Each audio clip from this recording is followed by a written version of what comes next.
Welcome to St. Louis on the Air. I'm Don Marsh. The issue today, teachers' pay. And teachers are restive. In the past year, they've gone on strike all across the country seeking better pay and classroom conditions. There's a huge disparity in teachers' salaries around the country. One example, teachers in Kirkwood, on average, make almost twice what St. Louis City teachers make. Teacher pay is at the center of an arbitration hearing here in St. Louis.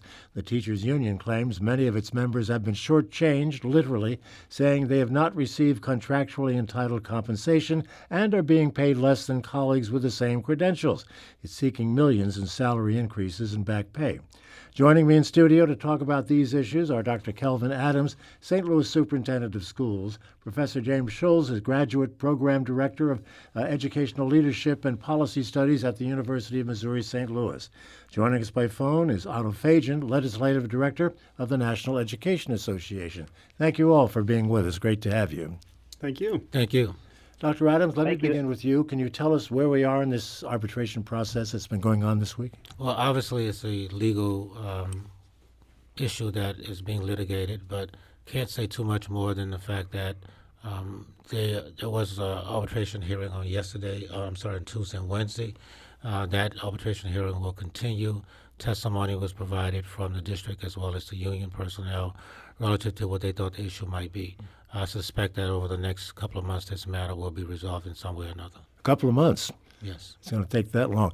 I know there's a reluctance to talk while this thing is being arbitrated, if Yes, you sir. will. But you can tell us what the district's position is. Well, the district's position basically is that within the contract, it allows the district to hire persons in high needs positions, obviously at a different salary rate, as opposed to persons who might be coming in areas that are not considered high needs. So I think the issue for the union is certain positions that they assume were high needs were not high needs from their perspective. So I think that's one of the biggest issues that's presently being looked at or litigated. And so that's kind of what this whole notion is about. Well, they're seeking $10 million, as I understand it. That's a lot of money. Can the district afford to lose this case? No, it cannot. But I don't think the district will lose the case. I think it's a matter of interpretation in terms of how the arbitrator will look at this. We feel very comfortable with our position and the facts as they stand. There's a new district leadership. Obviously, some of the facts that are being presented were there 10 years ago, 15 years ago, 20 years ago, but the leadership understood what those facts were. There's been a change in leadership in the local union, and they see this as an issue that they need to bring before the arbitrator. I should point out we have asked representatives from the union to be with us today, and they refused. I'm grateful that you did appear today and talk about it a little bit. They don't want to talk about it while it's being litigated. That is correct. James, what do you make of this dispute? Yeah, to me, it really is a criticism of the single salary schedule to begin with. I mean, the way that teachers are paid by and large is by a negotiated salary schedule that says what you're going to make at every step of pay or every step of years of experience and whatnot. I view that salary schedule as what you're minimally obligated to pay. In St. Louis's perspective, they have some positions in which they're wanting to pay people more. To me, I view that as a good thing for teachers to be able to be paid more than you were initially supposed to be earning. So I think it's a bad policy up front to try to lump everyone into the same boat and pay everyone the exact same amount.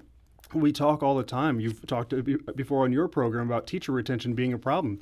The salary schedule, the salary is one of the best levers you have to drive your workforce, to attract and retain people. And if we don't allow any flexibility on the district's part, we're undermining the district. Otto Fajan, what do you say to that? I think I would say that our association, and we have a position on professional compensation. Our position is comfortable with local school boards and unions looking at ways to make sure that within our commitment to student learning, we have features like hard to staff schools, hard to serve position, or hard to attract positions, being something that the salary schedule can consider, provided that it's done in a way where there's enough involvement of all folks so that it retains legitimacy, and that it's in the context of a basic salary system that is adequate for retaining all of the qualified staff in the district. But we're fine with the salary schedule comprehending those kinds of factors to make sure we're keeping a hold of the quality staff in the places where they're needed for students. Dr. Adams, it's complicated, isn't it? It's incredibly complicated. I don't think people understand just how complicated it is. When you have 89 teaching vacancies as we have today and start out the year sometimes with 200, you have to be very nimble in terms of what you can provide to incentivize persons who might want to become teachers or become teachers in an urban context. It's very difficult across this region to find teachers, not just in St. Louis City, but I would venture to say today in many districts there are vacancies that exist.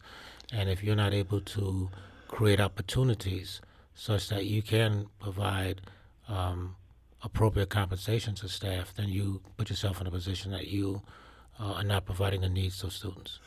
From my understanding, it's also very, very hard to retain these teachers. I think in Missouri, and one of you or the other gentleman can confirm that 1 in 7 teachers in Missouri leaves every year. Does that sound right to Jim, to Otto? I debate some of the statistics that DESE has used. I think they're calculating it wrong, but there is a problem with turnover, and it's especially high in urban districts. In St. Louis and in the North St. Louis County school districts, they really struggle with teacher retention. But also throughout the state, we struggle with attracting math teachers, science teachers, special education teachers, all these subject areas. And this again goes to what I was saying earlier about the single salary schedule. If Dr. Adams needs to attract a physics teacher, it might be advantageous to be able to place that individual at a higher point on the salary scale than someone coming in elementary education, where they have a lot more applicants. And so being able to leverage pay to attract people is incredibly important. Otto? I guess I'll just remind folks, and we have some sympathy for the folks on the other side of the equation here in terms of the administrative side of things, because you have to make sure that what you're doing on a compensation system is perceived as fair and legitimate, or you can see that sometimes there'll be problems that come about. And I also think we have to interject into the conversation at this point that so far all we've done is talk about pay, but when we look at how teachers experience the teaching position, like everybody else, like every other professional, a huge part of what really matters to them is what does it feel like? Are they able to really put their energy and enjoyment and their internal satisfaction and drive to the purpose they thought it was going to be when they come into teaching? They want to feel like they have some say about how they teach. They want to feel like they are being successful in achieving something, and they want to feel like that it's being done for a worthy purpose. We usually don't have trouble on that last bit, but if they don't feel like they're supported, if they don't feel like they have a lot of ability to bring their creativity to bear, they may decide teaching isn't really the right career path for them and move on, when it really ought to be one of the best jobs on the planet if we allow that to be the environment that it is. Dr. Adams, how closely does the administration work with the union? Certainly there are adversarial relationships from time to time, but these are issues in which I would think, would be a mutual interest in keeping everybody happy. How do you work with the union? Well, I think there is a mutual interest. I think the union is concerned about teacher retention. They just see that this is one avenue to do that. I work very closely with the union, previous union presidents as well as this one. And so we meet every 2 weeks, and we go over agenda items and spend about an hour, anywhere from 30 minutes to an hour, discussing ways that we could collaborate. And so for the most part, there's I think, a good working relationship. This is a matter that they feel strongly about, and a matter that they felt that has not been addressed appropriately for a number of years. And so it's not just isolated to the time that this union president started, but they look back to see that salaries which were different based on years of experiences, and they felt that this was something that they wanted to bring to the table. We tried to get to some resolution, could not get there, and so obviously the appropriate avenue for these kind of matters is arbitration. Otto, how would you characterize the relationship between administrators and the unions in the state of Missouri overall? So when it comes to working on policy here in when we're looking before the legislature, there's a lot of common interest. Obviously, district by district, when you're in the school setting out in the school district, it'll vary depending upon the relationships that have developed over time. But for the most part, the professionals on both the administrative and the instructional and support staff side are in it together to fulfill the noble purpose of providing a quality public education, and we're always looking for ways to do that together. That's really why we're so profoundly supportive of the collective bargaining process, where we can get everybody on the same page and say, this we agree to. There's power, there's a cultural shift when you have the governance, the administration, and the staff all agreeing and promising together to work together on a plan through a bargained agreement. James, how do you see it? Yeah, I think that Otto is certainly right on that first part. The relationship between administration and unions tends to be strong in the state, and that's why you ask legislators, they'll tell you the education lobby is the strongest lobby in the state, because on most issues they do walk very closely together. And this is an issue in which it's a more internal issue where they're not walking closely together. But I do want to take issue with one thing that Otto said, especially earlier, about the union generally being supportive of higher pay for certain positions, or when we look at Denver's teacher strikes, one of the main sticking points that they were striking over, one of the bargaining items was removing extra pay for teachers in hard-to-staff districts. They fought to remove extra pay in those places. You look across the board, and the unions continually fight against merit pay. They fight against paying people for different types of positions, high-need positions, and so this regularly occurs. And so I don't think that the position is quite as clear that they are supportive of paying people for their performance, for their ability, for their marketability.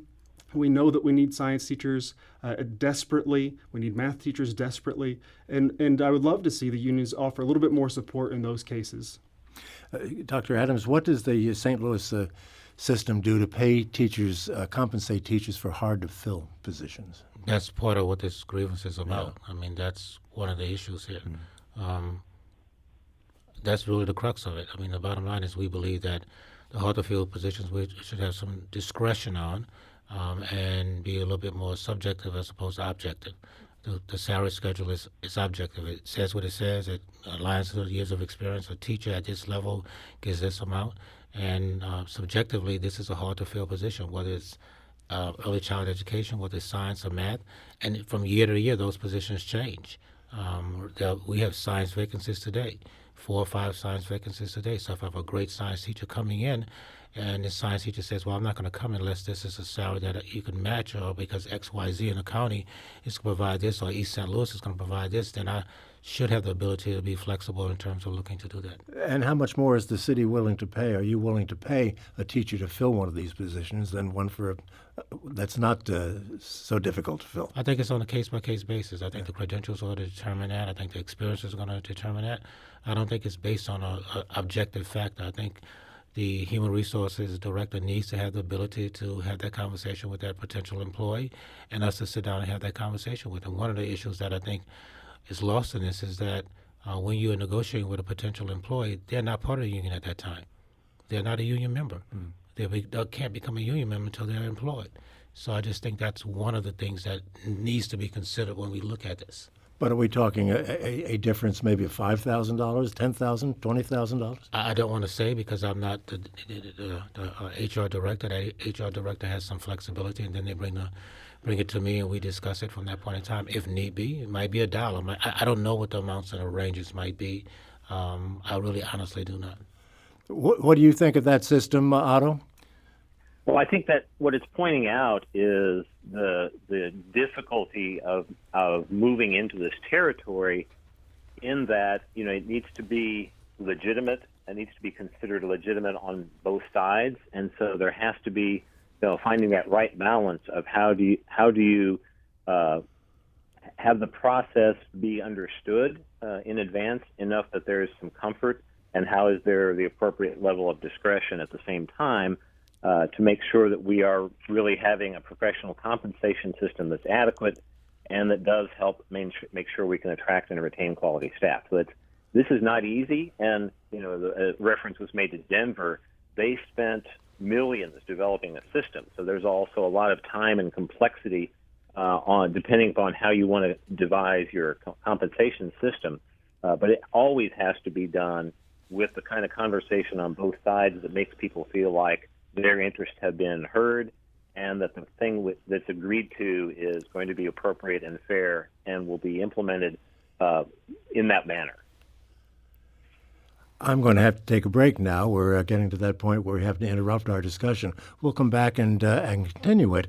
If there's anyone in the listening audience who has a question or comment they'd like to make, we'd like to hear from you at 382-8255. That's 382-TALK. Send us an email to talk@stlpublicradio.org, or we'll take a tweet at STL On Air. This is St. Louis on the Air on St. Louis Public Radio, 90.7 KWMU.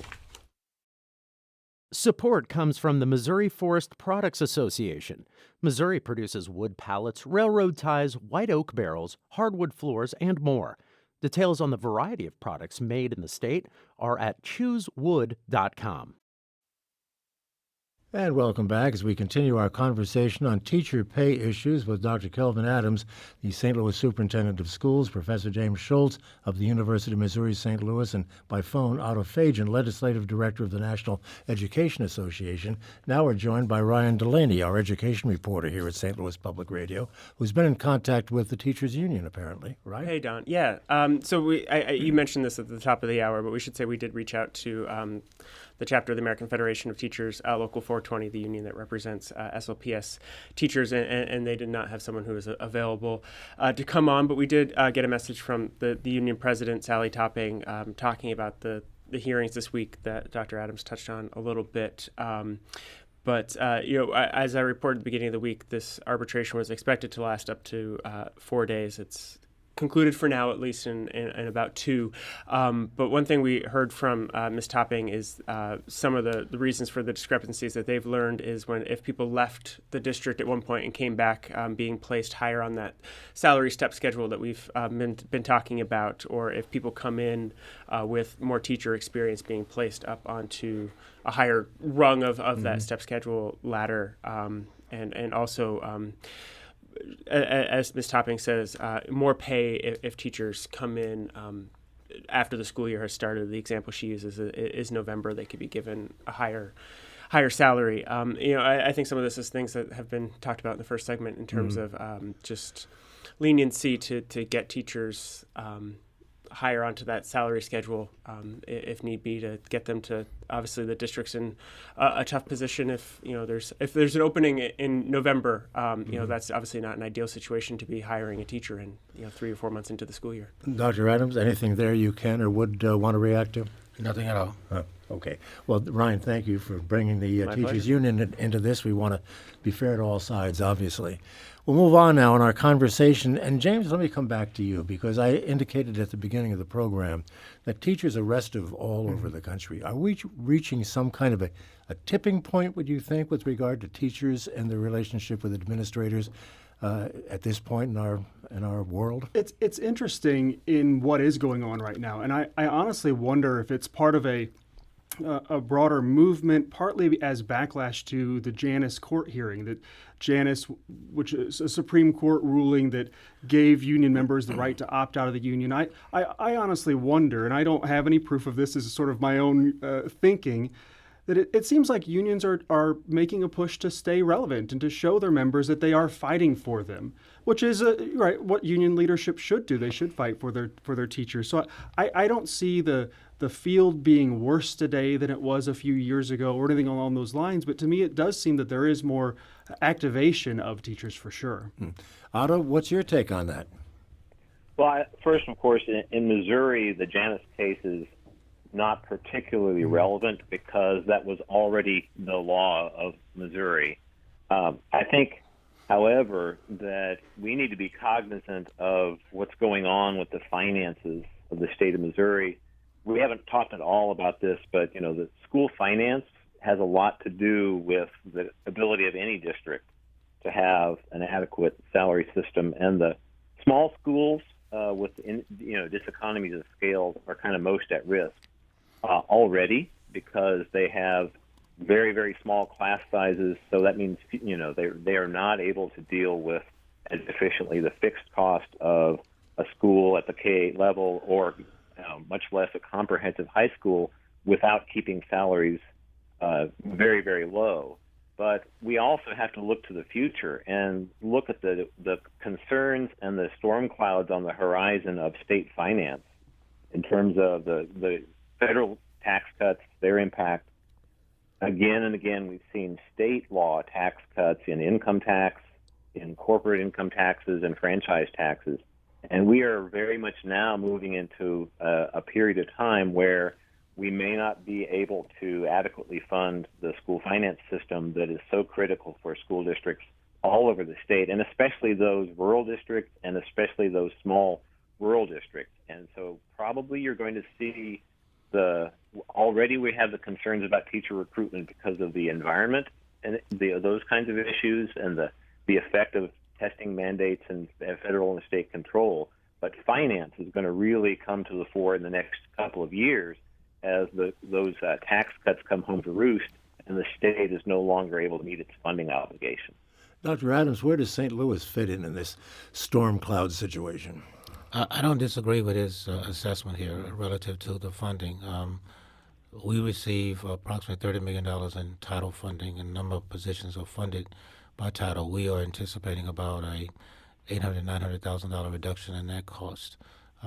You have tax TIFs that take place, which draw dollars away from local school districts as well. So I do think that this is a larger issue than just what we're talking about today. This is about how we feel about public education and how we support it across the state, obviously across the country. And so there are storm clouds always. Always are going to be storm clouds because the funding, is a measure of how we are able to pay teachers. If health insurance goes up, we cover the health insurance for employees. So there's so many factors. This is a very, very, very, very complex issue. Over the last 10 years as superintendent with a $300 million budget, we've touched $1 billion, if you will, to try to create wins for kids and wins for teachers and wins for all of our employees. And it is incredibly, incredibly, incredibly complicated. And I think there's only one or two people in the state of Missouri who really understand the financing of how funding takes place in the state of Missouri around finances. So it's a very complex issue. It's not an issue that's going to go away tomorrow. We're talking about an arbitration about salaries in St. Louis City as it relates to how teachers are being paid. But the underlying issue here is that teachers don't feel that they're being adequately paid, irrespective of that. We provided a 10% wage increase over the last 3 years, and we'll be going negotiating with the union next year. But it's still not enough. It's still not enough, and I'm sure that teachers would say that even if they were at a higher level, they would still come back and say, we deserve more.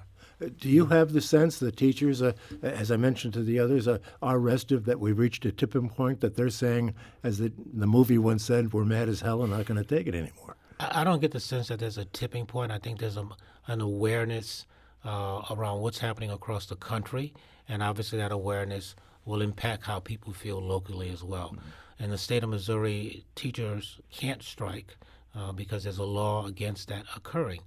So maybe there's a level of frustration that they can't exercise all options that might be available to them as they see what happens in Denver and Oakland and other states. So, all strike cities. Yeah, strike states. I don't get that there's an overwhelming desire to do that. I do get there's a level of frustration around what is happening, what might be happening. James, what do you say looking forward? Yeah, well, in terms of pay, we are still recovering from the recession. I have a forthcoming paper I'm still working on right now, looking to see what the impact of the recession was on teacher salaries. And they are down if you adjust for inflation, partly because that during the time of the recession, we paused salaries for a few years. So, wages are down across the board, though. Right, in exactly. Cases. So, but I think Otto said something earlier that's absolutely right, that teaching is such a wonderful profession. I was a teacher. My wife was a teacher. It is such a great profession. And I worry that we keep talking about it in so many circles as if it's bad and it's terrible. The truth of the matter is it's a pretty stinking great job. And I know lots of teachers who love their job. Things are wonderful and great. And I have to make a note that when we're talking about paying teachers more for when we really need to attract teachers, this is what professionals do. If we want teaching to be a professional career, when I'm looking for another job, I negotiate salary. I do that individually as a professor. And if I'm thinking about leaving my university, if they want to keep me, which I hope they do, they'll offer me more money. This is what professionals do, and we need to treat teachers like professionals. Otto, what do you see looking forward? So I guess I would say that our understanding of best practice in pay is to get it right and get it out of sight. It's really a back end issue. It's not, sometimes we hear people talk about motivation and pay at the same time, and that's not really the conversation. Pay is about making sure that you're able to bring folks in and keep them from going somewhere else. We will have challenges, and those rural districts will have challenges in particular. We haven't heard testimony on St. Louis, but we know that Kansas City faces challenges in teacher pay and instructional pay because of the inefficiencies brought about by charter schools. They're spending more of the community resource on boards, superintendents, transportation systems, and more school sites. They have less left over for instruction. That is very concerning to us in this session as we're looking at a bill that might expand charter schools statewide, extending those inefficiencies to other districts and affecting teacher pay in that way. And Dr. Adams, you have thoughts about what's ahead? I think really what's ahead is there has to be, one of my greatest frustrations as superintendent has been the fact that we have not been able to collaborate. We've not been able to put everybody in the same room and try to get to some solutions that support what kids really need. I think sometimes adults get into fights that, when there's a saying, when elephants fight, grass gets trampled. And the notion that we have not been able to collectively do that in this state is incredibly frustrating, whether it's on a nonprofit side, whether it's on a charter side, whether it's on a private parochial side. We just have not done a good job in terms of doing that. The silo mentality, I think, has had a dramatic effect on what happens in urban centers like St. Louis. And so it would be, to answer your question long and short, is what I see on the horizon is that there has to be some more collaboration around what's best for kids. I've been asked to ask you a question with regard to the special education. There is a disparity, obviously, between special education in the city and the county. With all the discussion that's been going on now about merging and consolidation, is that likely to be affected to make these two entities more equal? It is my understanding that Better Together does not include police, fire, and education. That is my understanding at this point in time. But maybe somewhere down the road they can maybe somewhere down the road. I think we have a surplus of about $60 million. I think the special school district has a surplus of $155 million specifically targeted to special needs kids, and quite frankly there's an additional tax that comes to support that. So I think there has to be some conversation, if that does occur, what's the obligation of the city in terms of taxing that doesn't occur in the city as opposed to the county. Yeah, we got to wrap this up, but I do have one final question for you. A little birdie tells me that you've had a contract on your desk for a while that has been unsigned. Do you plan to sign a new contract? Is that contract on your desk? Yes, sir. I do plan on signing a new contract. I did sign it, quite frankly, 2 weeks ago. Oh, terrific. Yes, Well, I did. good. Well, thank you so much for Thank sharing you. that with us. I want to thank you all so much for being with us. Kelvin Adams, congratulations on the new contract. Thank you. Great to have you with us. Professor James Schultz, good to have you with us. Thanks so much. And Aldo Fajan, thank you for being with us. Enjoyed talking to you. Thank you so much, Don. This is St. Louis on the Air on St. Louis Public Radio, 90.7 KWMU.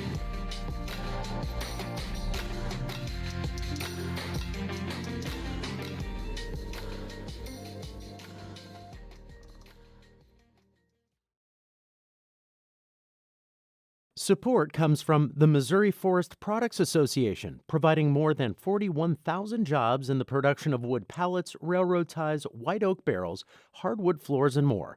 Details at choosewood.com.